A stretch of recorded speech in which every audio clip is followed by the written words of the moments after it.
حضرت اویس قرنی رحمۃ اللہ علیہ اپنے وقت کے امام تھے۔ انہوں نے ترک دنیا کی خاطر بہت سی سختیاں اور پریشانیاں برداشت کیں۔ لوگ حضرت اویس قرنی کا حلیہ اور وضاقتہ دیکھ کر آپ کو دیوانہ خیال کرتے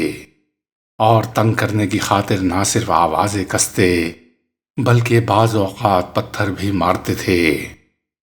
ان کے قبیلے کے صاحبان ثروت نے انہیں آبادی سے دور ایک تنہا مقام پر ایک مکان تیار کرا دیا تھا تاکہ وہ سکون کے ساتھ وہاں عبادت الہی کر سکیں۔ حضرت اویس قرنی نے 3 سالوں تک اس مکان میں ایسی گوشہ نشینی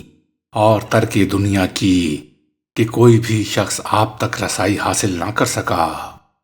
اور پھر ایسا ہوا کہ اس مکان کا لوگوں کو علم ہو گیا اور وہ وہاں پہنچنے لگے، جس سے آپ کی عبادت و ریاضت میں خلل پڑنے لگا۔ اس صورتحال میں حضرت اویس قرنی نے اس مکان کو مستقل طور پر خیرباد کہا اور جنگل میں ایک ویرانے میں جا کر رہائش اختیار کی۔ تاہم جب کبھی بھی حضرت اویس قرنی آبادی کی جانب کسی ضروری کام کے لیے آتے تو بچے آپ کی ناگفتہ بے اور عجیب حالت دیکھ کر ہنستے،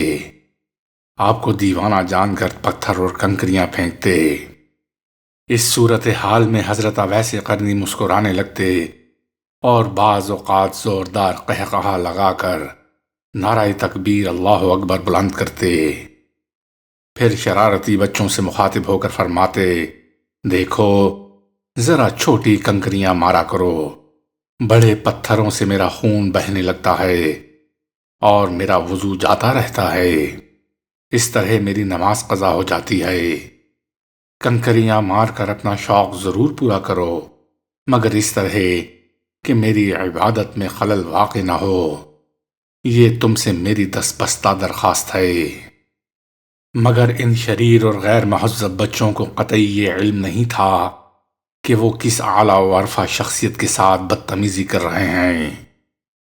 شہر کے باسی بھی ان بچوں کو اس حرکت سے نہیں روکتے تھے، کیونکہ کوئی بھی آپ کو پہچانتا نہیں تھا۔ اگر کوئی بھولے سے ان بچوں کو پتھر مارنے سے روکتا بھی تو حضرت اویس قرنی رحمۃ اللہ علیہ اسے یہ کہہ کر چپ کرا دیتے کہ انہیں پتھر مارنے دو، یہ پتھر کھا کر مجھے اپنے آقا جی صلی اللہ علیہ وآلہ وسلم کے وہ پتھر یاد آ جاتے ہیں جو آپ صلی اللہ علیہ وآلہ وسلم نے سفر طائف میں کھائے تھے، اور جب نبی آخر الزماں صلی اللہ علیہ وآلہ وسلم کی یاد آتی ہے تو مجھے یہ پتھر پھول لگنے لگتے ہیں۔ ان کا کام پتھر مارنا اور میرا کام پتھر کھانا ہے، ہم دونوں کو اپنا اپنا کام کرنے دو۔ شرح مشکات شریف میں حضرت ملا علی قاری رحمۃ اللہ علیہ لکھتے ہیں کہ حضرت اویس قرنی رحمۃ اللہ علیہ کی ترک دنیا اور گوشۂ گمنامی میں رہنے کی ایک وجہ یہ تھی کہ آپ کی زبان سے نکلا ہوا ہر کلمہ بارگاہ رب العزت میں قبولیت کا درجہ حاصل کر لیتا تھا۔ اگر لوگوں کو آپ کی اس خاصیت اور خصوصیت کا علم ہو جاتا تو ہر کوئی آپ کی خدمت اقدس میں حاضری دے کر اپنی جائز و ناجائز ضرورت اور خواہش کے لیے آپ سے دعا کی درخواست کرتا، لیکن اس سے آپ کی عبادت و ریاضت کے لیے بھی وقت میسر نہ آتا، کیونکہ ہمہ وقت لوگوں کا مجمع لگا رہتا۔ اس لیے آپ کو خدائے بزرگ و برتر نے لوگوں کی نگاہوں سے پوشیدہ رکھا، اور اس میں رب کریم کی بہت بڑی حکمت پوشیدہ تھی۔ حضرت اویس قرنی مستجاب الدعوات یعنی بارگاہ ایزدی میں دعاؤں کی قبولیت کا درجہ صرف اور صرف ریاضت اور عبادت کی بدولت ہی حاصل کیا تھا۔ آپ عبادت کی ان خاص لمحات میں رب کریم کے حضور گڑ گڑایا کرتے تھے جن کے بارے میں صحیح بخاری میں رحمت للعالمین صلی اللہ علیہ وآلہ وسلم کا فرمان نقل ہے کہ جب رات کا 1/3 حصہ باقی رہ جاتا ہے تو رب کریم اس نظر آنے والے آسمان پر نزول فرماتا ہے اور بندوں کو آواز دے دے کر فرماتا ہے کہ کون ہے جو مجھ سے دعا کرے میں اس کی دعا قبول کروں، کون ہے جو مجھ سے طلب کرے اور میں اسے عطا کروں، کون ہے جو مجھ سے معافی کا خواستگار ہو تو میں اسے معاف کروں، اور کون ہے جو مجھ سے روزی کی درخواست کرے تو میں اسے روزی دے دوں۔ حضرت اویس قرنی اس حدیث پاک سے بخوبی آگاہ و آشنا تھے، اس لیے آپ عبادت کے ان خاص لمحات میں رب کریم کی بارگاہ میں گڑ گڑا کر عرض کیا کرتے تھے، اور رب کریم کی ذات پاک جسے چاہے عطا کر دے۔ رب کریم ہی کی عطا تھی کہ حضرت اویس قرنی کی کوئی دعا کبھی بھی بارگاہ خداوندی میں رد نہیں ہوئی۔ یہی وجہ تھی کہ آقا نامدار نبی کریم صلی اللہ علیہ وآلہ وسلم نے بھی اپنی امت کی بخشش کے لیے حضرت اویس قرنی سے دعا کرانے کی نصیحت و تلقین کی تھی۔ رب غفار و ستار کی عبادت اور عشق رسول صلی اللہ علیہ وآلہ وسلم کے ساتھ ساتھ حضرت اویس قرنی کو جو منفرد اعزاز و افتخار حاصل تھا وہ اپنی ضعیف و نابینا والدہ کی خدمت تھی، جس کے باعث آپ کو وہ مقام و مرتبہ حاصل ہوا۔ حضرت اویس قرنی اپنی والدہ ماجدہ کی خدمت میں کوئی کسر نہ اٹھا رکھتے، ان کی تمام ضروریات حیات کا خیال رکھتے، جبکہ آپ کی والدہ ماجدہ بھی آپ کو اپنے سے دور نہیں ہونے دیتی تھیں، اور یہ سب کچھ بھی حکم الہی کی وجہ آوری اور ارشاد نبی صلی اللہ علیہ وآلہ وسلم کی تعمیل و تکمیل تھی کہ حضرت اویس قرنی اپنی والدہ ماجدہ کی خدمت میں مصروف رہتے تھے۔ یہ حکم خداوندی ہی تھا کہ جس کا عملی مظاہرہ حضرت اویس قرنی نے باحسن و خوبی کیا اور تاریخ عالم میں اپنا نام سنہری حروف میں رقم کرنے کے لیے مورخین و سیرت نگاروں کو عملی نمونہ پیش کیا۔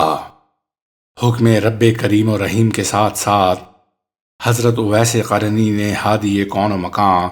نبی اکرم صلی اللہ علیہ وآلہ وسلم کے ارشادات و احادیث مبارکہ کو بھی پیش نظر رکھا۔ آپ تنہائی پسند، گوشہ نشین اور خلوت آشنا تھے، تاہم ہر اس شخص سے ملنے کی پوری کوشش و کاوش کرتے تھے جس سے آپ کو ہادی کون و مکان نبی اکرم صلی اللہ علیہ وآلہ وسلم کی بیان کردہ حدیث سننے کی کامل توقع اور اکمل وثوق ہوتا تھا۔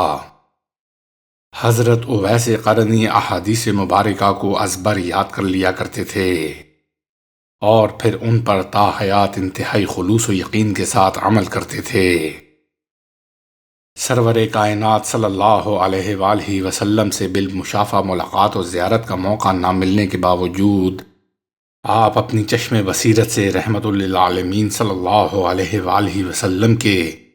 اسوہ حسنہ پر چلنے اور آپ صلی اللہ علیہ وآلہ وسلم کے طریقہ زندگی پر سختی و پابندی کے ساتھ عمل کرتے تھے۔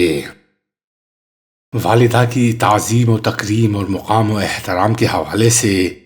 ایک اور حدیث کے بارے میں بھی حضرت اویس قرنی آگاہ تھے۔ یہ حدیث حضرت معاویہ بن جاہمہ رضی اللہ تعالی عنہ سے روایت کردہ ہے۔ آپ فرماتے ہیں کہ میرے والد محترم حضرت جاہمہ رضی اللہ تعالی عنہ ایک روز نبی اکرم صلی اللہ علیہ وآلہ وسلم کی خدمت عالیہ میں حاضر ہوئے اور عرض کرنے لگے، یا رسول اللہ صلی اللہ علیہ وآلہ وسلم، میرا ارادہ ہے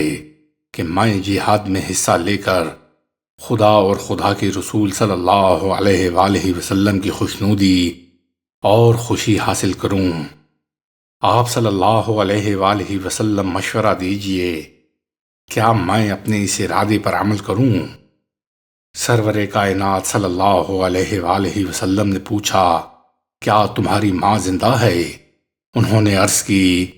یا رسول اللہ صلی اللہ علیہ وآلہ وسلم، میری ماں گرچہ ضعیف ہے